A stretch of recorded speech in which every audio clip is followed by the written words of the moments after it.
Welcome back to Random Edge Productions. I'm Tristan. We're going to look at transition to happiness. And I have a simple question for you. Will your transition really make you happier? If you are human and breathing, there is a 100% chance that you have used this type of terminology. If only, then I will be happy. So it's if only blank, blank, blank, then I will be happy. You might be aware by now that I'm a goofy old man, broken and kind of cringy. But if you will permit me, I'd like to speak from a sincere place of concern, a concern for those who feel displaced or abandoned. We all desire to be fulfilled and content. We all desire to move beyond struggle and move to a place of rest. And I see and hear our culture screaming for rest, to find that place of acceptance in this life, to find a situation that can be described as happy.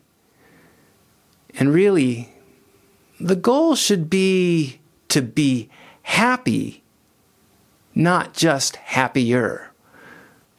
A person who loses one eye is happier than the one who loses both. The person who loses one arm is happier than the person who loses both. And you see the point. You can still be happier than you are now and still be miserable. So I want you to accept this truth. If you are not happy with you now, you won't be happy with you then. A strong emotional argument to force others to accept the new you will not bring happiness. I wish honesty were prominent in the conversation we have about transition, about life. There are those who would convince you to travel that what I call road of no return. They themselves have a hard time concealing their struggles.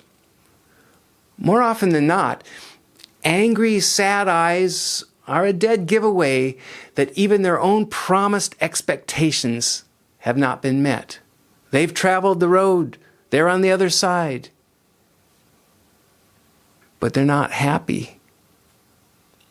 Happiness is not found over there. Happiness is not found in this or in that, or in the if only. There is only one transition that brings about true happiness. It's an inward transition from death to life. Without this initial transition, any subsequent transitions in life will be dead end roads. Joy comes when you know that you are accepted just as you are by your Creator. The one who gave you life is happy with who you are. This depth of this type of happiness is better expressed with the term joy. Joy. Before you dive into a transition from the current you, remember, our hearts are deceitful. Don't blindly trust your feelings. Before you travel this road that leads to a new you, ask yourself a simple question. Do you believe the place of happiness is over there? If you think it's on the other side of the fence, like that proverbial, the grass is always greener on the other side. The truth is, you can find a place of acceptance. You can find a place of inner rest. You can find the blessing of knowing an everlasting joy. You can experience that contentment before this other journey ever begins. And this happens when you know you are accepted by your Creator. You are enough in Christ. I would say joy comes when you know that you are accepted. That's when happiness comes. You are accepted just as you are. The Creator loves you just the way you are.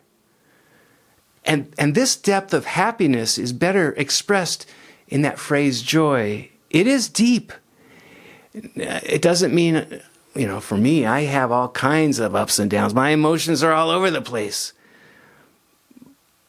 But the thing overriding all of that is that I have a relationship with my Creator.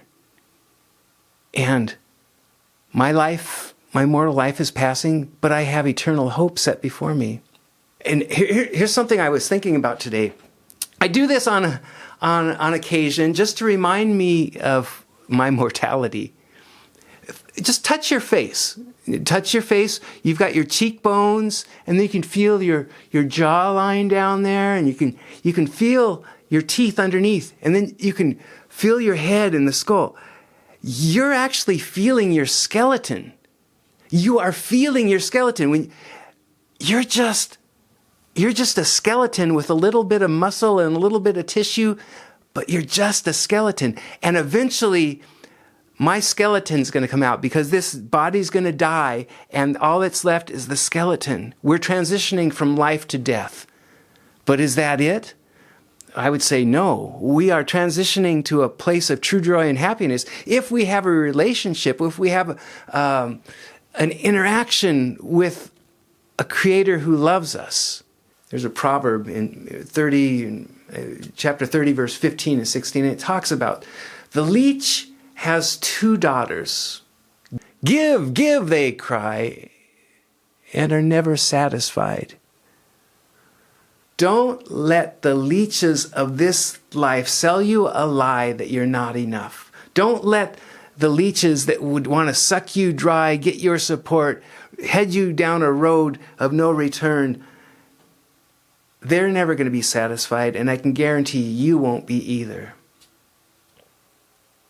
My encouragement to you is that you relax while you struggle.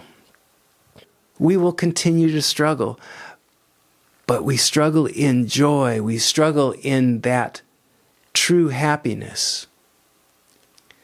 You see, while we were still sinners, Christ died for us. He loved us enough to die for us. So if my sinful state was no hindrance to His grace, imagine if I was a struggling disciple, which I admit I am, and I feel even more acceptable to Him because He loved me when I was a sinner, how much more as a child of God? So I would say in the end, the end of me is the beginning of peace. Resting in who I am in Christ is critical.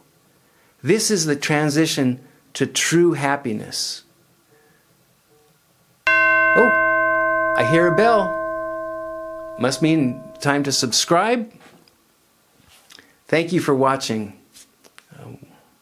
And remember, find your rest, eternal rest, in the Lord.